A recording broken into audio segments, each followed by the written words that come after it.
قبر میں 14ویں کے چاند کی روشنی ہونا. سیدنا ابو ہریرہ رسول اللہ صلی اللہ علیہ وسلم سے روایت کرتے ہیں کہ آپ نے فرمایا بے شک مومن شخص اپنی قبر میں سبز باغیچے میں ہوتا ہے. کہاں ہوتا ہے؟ سبز باغیچے میں ہوتا ہے. سبحان اللہ، جیسے باغ میں گارڈن میں ہوتا ہے. پھر اس کے لیے اس کی قبر کو 70 ہاتھ کشادہ کر دیا جاتا ہے. دنیا میں کس کا گھر اتنا بڑا ہے؟ اتنا گھر تو دنیا میں بھی بڑا نہیں ملتا جتنا مومن کو قبر کے اندر بڑا گھر ملے گا. اور اس کے لیے 14ویں کے چاند کی طرح روشنی کر دی جاتی ہے، جس میں اس کو سکون ملتا ہے، کیونکہ اگر سورج کی روشنی ہوتی تو تھک جاتا. گھر والوں کو خبر دینے کی تمنا کرنا. سیدنا جابر سے روایت ہے کہ انہوں نے کہا کہ رسول اللہ صلی اللہ علیہ وسلم نے فرمایا جب وہ مومن اپنی قبر کی کشادگی کو دیکھتا ہے تو کہتا ہے فرشتوں مجھے چھوڑ دو، میں گھر والوں کو خوشخبری دے دوں. لیکن اسے کہا جاتا ہے کہ اب یہاں آرام سے رہو، یعنی اب گھر والوں سے کوئی رشتہ تعلق نہیں قائم ہو سکتا. بالکل ایسے ہی نا کہ جیسے ہم کہیں پر بھی ہوتے ہیں اور ہمیں کوئی خوشی ملتی ہے تو ہم فوراً، اور آج کل تو سوشل میڈیا کی وجہ سے لوگ جو کھاتے ہیں اس کی بھی تصویر اتار کے پیچھے بھیج رہے ہوتے ہیں، اور جو پہنتے ہیں اس کی بھی.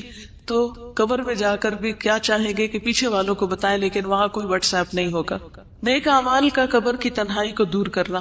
سیدنا براء بن عازب نبی صلی اللہ علیہ وسلم سے روایت کرتے ہیں اور اس قبر میں کہ مومن کے پاس ایک خوبصورت چہرے، خوبصورت لباس اور انتہائی عمدہ خوشبو والا ایک شخص آتا ہے تو وہ کہتا ہے کہ اس چیز کی خوشخبری پاؤ جو تمہیں خوش کرے گی، یہ وہی تیرا دن ہے جس کا تم سے وعدہ کیا جاتا تھا. تو وہ اس سے پوچھتا ہے کہ تم کون ہو؟ تمہارا چہرہ خیر لایا ہے. تو وہ کہتا ہے میں تمہارا نیک عمل ہوں. سبحان اللہ. قبر میں کوئی ساتھ نہیں جائے گا لیکن نیک عمل ساتھ ہوگا. ہم سب اپنے قرآن پڑھنے کو دیکھیں، نمازوں کو دیکھیں، دعاؤں کو دیکھیں، لوگوں کے ساتھ خیر و بھلائی اور احسان کے کاموں کو دیکھیں کہ ہم کیا کیا کر رہے ہیں. اس پر وہ کہتا ہے اے میرے رب قیامت ابھی قائم کر دے. ابھی تو ڈر لگتا ہے نا کہ قیامت نہ آ جائے کہیں، تو وہ کہے گا ابھی قیامت قائم کر دے تاکہ میں اپنے اہل خانہ اور اپنے مال کی طرف واپس لوٹ جاؤں، تاکہ جا کے ان سے ملوں. یہ انسان کے اندر قدرتی ایک اٹریکشن ہوتی ہے اپنے گھر والوں سے ملنے کی. انسان دنیا میں کہیں بھی سیر و تفریح کر کے آئے لیکن جو مزہ اور لطف اس کو اپنوں کے اندر آتا ہے وہ کہیں نہیں آتا. تو وہاں بھی وہ کیا چاہے گا کہ میں اپنی اس خوشی کو اپنے گھر والوں کے ساتھ شیئر کروں. اور ایک روایت میں ہے اس کے پاس متشکل ہو کر، یہ شکل بنا کر ایک ایسا آدمی آتا ہے جس کا چہرہ انتہائی خوبصورت، کپڑے انتہائی خوبصورت، خوشبو بہت اچھی ہوتی ہے. آپ دیکھیں کہ کسی بھی ایسے شخص کی کمپنی میں آپ کا دل کتنا خوش ہو جاتا ہے. وہ کہتا ہے تو خوشخبری پا اس چیز کی جو تجھے خوش کرے. خوشخبری پا لے اللہ کی رضامندی اور باغات کی جن میں ہمیشہ کی نعمتیں ہیں. یہ تیرا وہ دن ہے جس کا تجھ سے وعدہ کیا جاتا تھا. تو وہ فوت شدہ شخص اس سے کہتا ہے تجھے بھی اللہ خیر کی بشارت دے. تو کون ہے؟ تیرا چہرہ خیر لایا ہے. تو وہ کہتا ہے کہ میں تیرا نیک عمل ہوں. اللہ کی قسم جو کچھ میں جانتا ہوں وہ یہ ہے کہ تو اللہ کی اطاعت میں بڑی جلدی کرتا تھا، یعنی نیکی کے کاموں میں آگے آگے ہوتا تھا، اور اللہ کی نافرمانی میں بہت ہی سست تھا، یعنی پیچھے ہوتا تھا، جھجکتا تھا، ڈرتا تھا.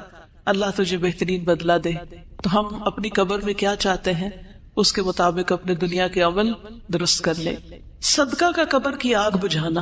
سیدنا عقبہ بن عامر سے روایت ہے انہوں نے کہا کہ رسول اللہ صلی اللہ علیہ وسلم نے فرمایا بے شک صدقہ کرنے والوں کی قبروں سے حرارت بجھاتا ہے. قبروں کی آگ اور گرمی صدقے سے بجھتی ہے. اور مومن روز قیامت اپنے صدقے کے سائے میں ہوگا.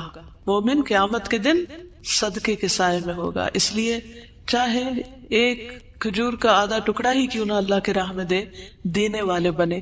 ہمیشہ دینے پر حرص رکھے اور یاد رکھیے دینے والوں کو ملتا ہے. جو دیتا ہے اللہ تعالیٰ اس کو اس سے بھی زیادہ لوٹاتا ہے. اور قسم کھا کر یہ بات کہی گئی کہ صدقہ کرنے سے مال کبھی کم نہیں ہوتا.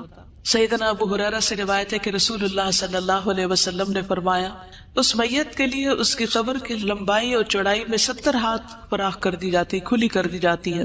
پھر اس کے لیے اس میں روشنی کر دی جاتی ہے. پھر اسے کہا جاتا ہے کہ سو جاؤ. تو وہ کہتا ہے میں اپنے گھر والوں کی طرف لوٹ جاؤں تاکہ میں انہیں خبر دے دوں. تو وہ دونوں کہتے ہیں اس دلہن کی طرح سو جاؤ جسے کوئی نہیں جگاتا مگر وہ جو اس کو سب سے زیادہ پیارا ہوتا ہے، یہاں تک کہ اللہ اسے اس کی اس خوابگاہ سے اٹھائے گا. یعنی قیامت کے دن پھر وہ آرام سے اس نیند سے اٹھے گا. کتنی خوبصورت قبر ہے نیک عمل کرنے والوں کی. روح کا سبز پرندوں میں ڈالا جانا. سیدنا ابو ہریرہ نبی صلی اللہ علیہ وسلم سے روایت کرتے ہیں جسم کو اسی طرح لوٹا دیا جاتا ہے جیسے اس کی ابتدا ہوئی تھی، اور اس کی روح کو ایک پاکیزہ جسم میں ڈال دیا جاتا ہے جو کہ پرندے ہیں جو جنت کے درختوں کے ساتھ لٹکے ہوتے ہیں، یعنی یہ شہیدوں کا انجام ہے۔ شہداء کو گھر اور رزق ملنا۔ سیدنا ابن عباس سے روایت ہے، انہوں نے کہا کہ رسول اللہ صلی اللہ علیہ وسلم نے فرمایا، شہداء جنت کے دروازے پر موجود ایک نہر کے کنارے پر سبز رنگ کے خیمے میں رہتے ہیں، ان کی طرف ان کا رزق جنت سے صبح و شام آتا ہے۔ سبحان اللہ۔ جنت کا کھانا۔ ایک انصاری صحابی سے روایت ہے کہ ایک مرتبہ ہم لوگ رسول اللہ صلی اللہ علیہ وسلم کے ہمراہ ایک انصاری کے جنازے میں نکلے، اور میں اس وقت نوعمر تھا اور اپنے والد کے ساتھ تھا، تو رسول اللہ صلی اللہ علیہ وسلم قبر کے گڑھے کے کنارے بیٹھ گئے اور قبر کھودنے والے کو تلقین کرنے لگے کہ سر کی جانب سے اسے کشادہ کرو اور دونوں پاؤں کی طرف سے کشادہ کرو، البتہ اس کے لیے جنت میں انگور کے بہت سے خوشے ہیں۔ یعنی نبی صلی اللہ علیہ وسلم نے اس کے دفنانے سے پہلے ہی اس کے لیے خوشخبری دے دی۔ شہداء کی خصوصی مہمان نوازی۔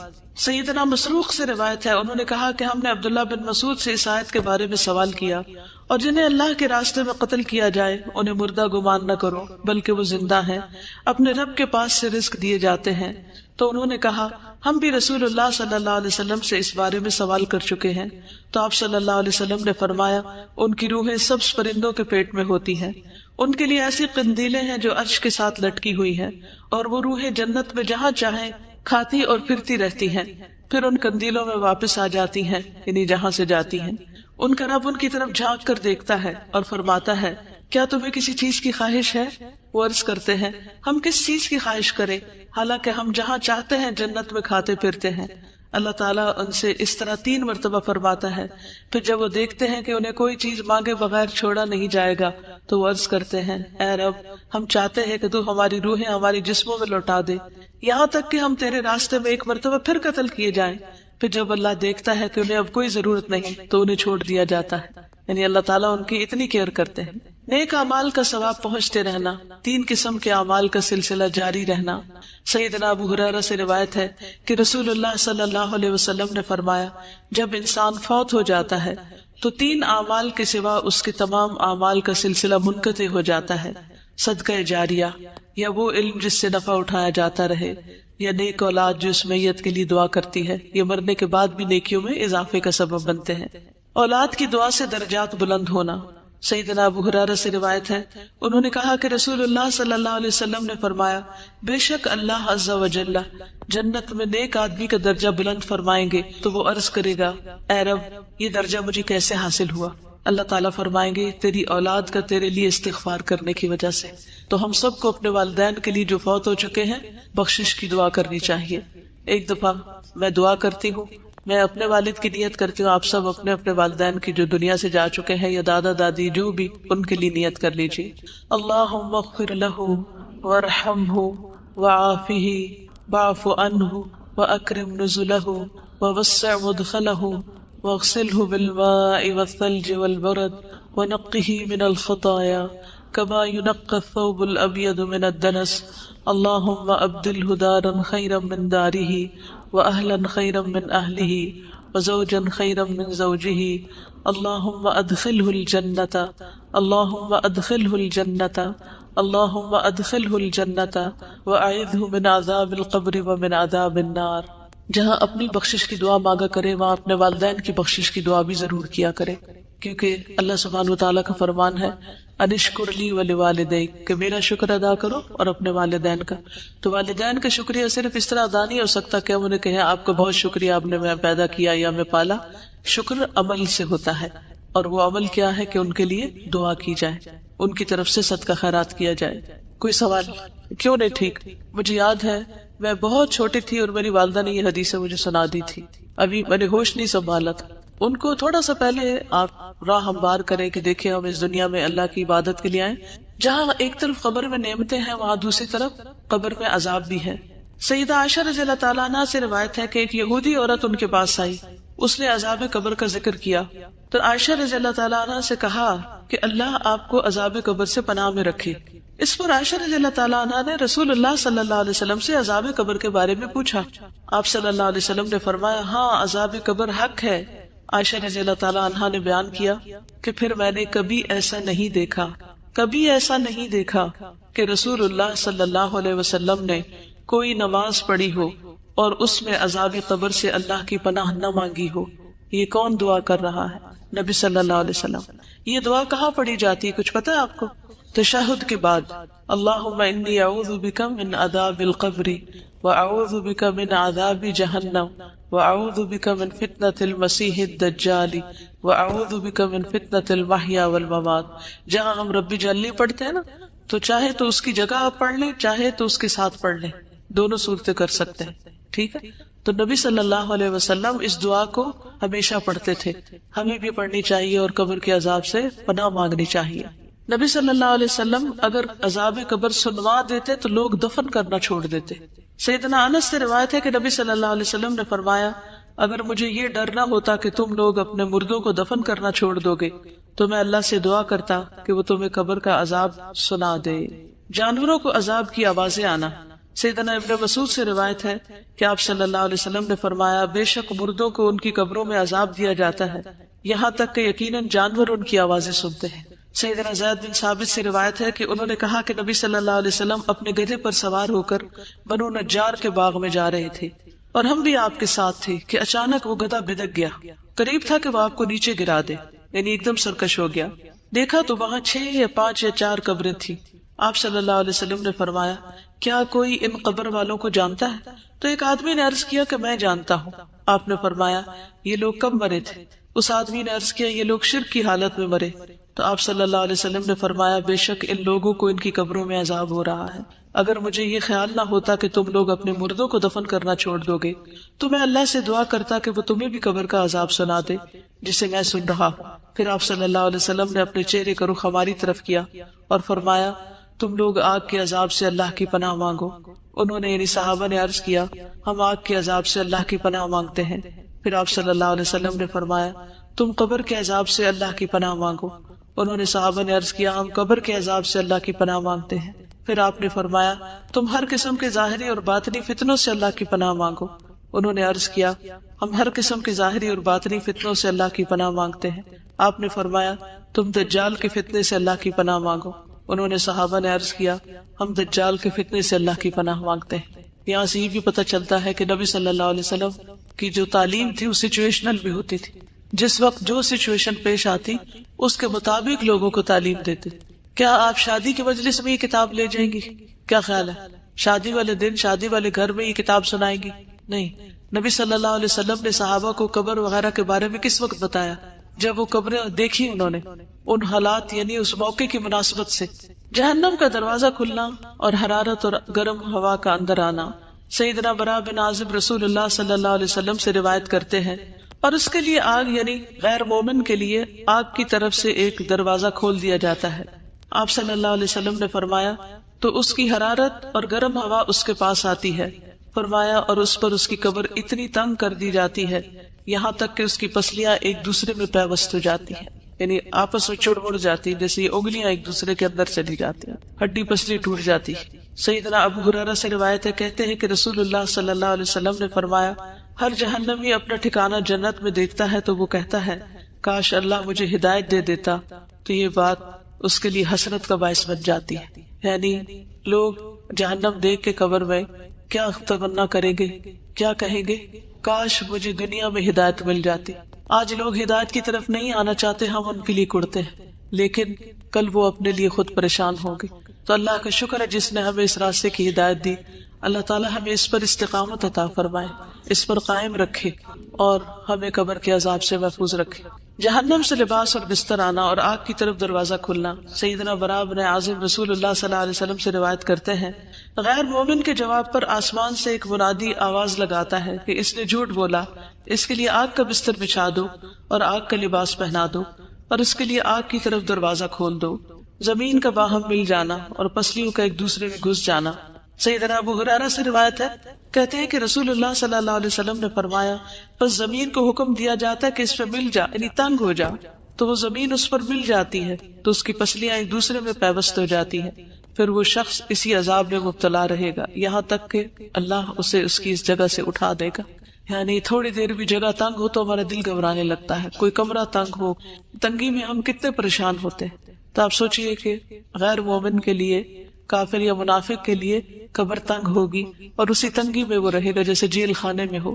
سیدنا ابو ہریرہ نبی صلی اللہ علیہ وسلم سے روایت کرتے ہیں کہ نبی صلی اللہ علیہ وسلم نے فرمایا، اور بے شک کافر کے پاس جب اس کے سر کی طرف سے آیا جاتا ہے تو وہاں کوئی چیز موجود نہیں ہوتی، پھر اس کی دائیں طرف سے آیا جاتا ہے تو وہاں کوئی چیز موجود نہیں ہوتی، پھر اس کی بائیں طرف سے آیا جاتا ہے تو کوئی چیز موجود نہیں ہوتی، پھر اس کے دونوں پاؤں کی طرف سے آیا جاتا ہے تو وہاں کوئی چیز موجود نہیں ہوتی، یعنی کوئی عمل نہیں ہوتا.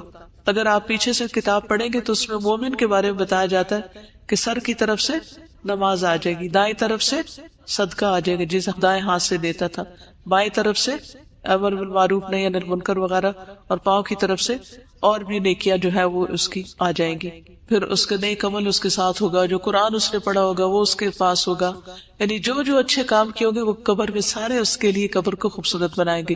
لیکن کافر اور منافق چونکہ اس کا عقیدہ ہی ٹھیک نہیں تھا تو اس نے جو نیکیاں کی وہ بھی ضائع ہو گئی ہے، دنیا میں اس کو اس کا اجر مل گیا اور آخرت میں اس کے لیے کچھ بھی نہیں ہوگا. اعمال کا انتہائی کبھی شکل میں آنا. سیدنا براء بن عازب نبی صلی اللہ علیہ وسلم سے روایت کرتے ہیں، اور اس کے پاس ایک بدصورت آدمی گندے کپڑے والا بدبودار شخص آتا ہے. وہ کہتا ہے اس چیز کی خوشخبری پاؤ جو تمہیں بری لگتی ہے، تو یہ تیرا وہی دن ہے جس کا تجھ سے وعدہ کیا گیا تھا. تو وہ پوچھتا ہے کہ تو کون ہے؟ تیرے چہرے سے شر کی خبر معلوم ہوتی ہے. وہ کہتا ہے میں تیرا گندا عمل ہوں. وہ کہتا ہے میرے رب تو قیامت قائم نہ کرنا. مومن کیا چاہتا ہے؟ اے رب قیامت قائم کر، اور کافر چاہے گا کہ قیامت قائم نہ ہو. اندھا بہرا فرشتہ مقرر کیا جانا. سیدنا براء بن عازب رسول اللہ صلی اللہ علیہ وسلم سے روایت کرتے ہیں، پھر اس پر ایک اندھا بہرا فرشتہ مقرر کر دیا جاتا ہے. اس کے پاس لوہے کا ایک ایسا گرز ہیمر ہوتا ہے کہ اگر اسے پہاڑ پہ مارا جائے تو پہاڑ ریزہ ریزہ ہو جائے، اتنی زور کی پٹائی ہوتی. فرمایا پھر وہ اس گرز سے اس کو مارتا ہے، اور اس کی مار کی آواز کو مشرق و مغرب کے درمیان کی ہر چیز سنتی ہے سوائے جن و انس کی. پھر وہ مردہ بھی مٹی ہو جاتا ہے، پھر اس میں روح لوٹا دی جاتی ہے. بار بار وہ مرتا ہے اور جیتا ہے اور اس مصیبت سے گزرتا ہے. لوہے کے ہتھوڑے سے دونوں کانوں کے درمیان یعنی گدی پر مار پڑنا. سیدنا انس رضی اللہ تعالیٰ عنہ نبی صلی اللہ علیہ وسلم سے روایت کرتے ہیں کہ نبی صلی اللہ علیہ وسلم نے فرمایا پھر اس کے دونوں کانوں کے درمیان لوہے کے ہتھوڑے سے ایک ضرب لگائی جاتی ہے تو وہ زور سے چیخ اٹھتا ہے. اس کی چیخ و پکار کو جن و انس کے علاوہ اس کے پاس پاس کی تمام مخلوق سنتی ہے. قبر میں کیڑے پکوڑوں اور سانپ کا ڈسنا اور نوچنا. سیدنا ابو ہریرہ سے روایت ہے، انہوں نے کہا کہ رسول اللہ صلی اللہ علیہ وسلم نے فرمایا پھر اسے کہا جاتا ہے سو جا جیسے منحوش سوتا ہے. راوی کہتے ہیں میں نے ابو ہریرہ سے کہا منحوش سے کیا مراد ہے؟ انہوں نے کہا اس سے مراد وہ آدمی جسے کیڑے مکوڑے اور سانپ ڈستے اور نوچتے رہتے ہیں. پھر اس پر اس کی قبر تنگ کر دی جاتی ہے. 99 گنجے سانپوں کا مسلط کیا جانا. سیدنا ابو ہریرہ رسول اللہ صلی اللہ علیہ وسلم سے روایت کرتے ہیں کہ آپ نے فرمایا کیا تم جانتے ہو یہ آیت کس بارے میں نازل ہوئی؟ بس بے شک اس کے لیے تنگ گزران ہے. وَإِنَّ لَهُ مَعِيشَةً ضَنْكَ وَنَحْشُرُهُ يَوْمَ الْقِيَامَةِ أَعْمَى، کہ ہم اسے قیامت کے دن اندھا کر کے اٹھائیں گے. آپ نے فرمایا کیا تمہیں معلوم ہے کہ تنگ گزران کیا ہے، یعنی تنگ زندگی کیا ہے؟ انہوں نے عرض کیا اللہ اور اس کے رسول ہی بخوبی جانتے ہیں. آپ نے فرمایا کافر کا اس کی قبر میں عذاب سے دوچار ہونا ہے، یعنی وہ تنگی ہے جو قبر میں پیش آئے گی. اور اس ذات کی قسم جس کے ہاتھ میں میری جان ہے، بے شک اس پر 99 گنجے سانپ مسلط کر دیے جاتے ہیں. کیا تم جانتے ہو وہ سانپ کیسا ہوتا ہے؟ وہ 70 سانپ ہیں اور ہر سانپ کے 7 سر ہوتے ہیں. ایک سانپ کے 7 منہ ہوتے ہیں، 7 سر. اسے قیامت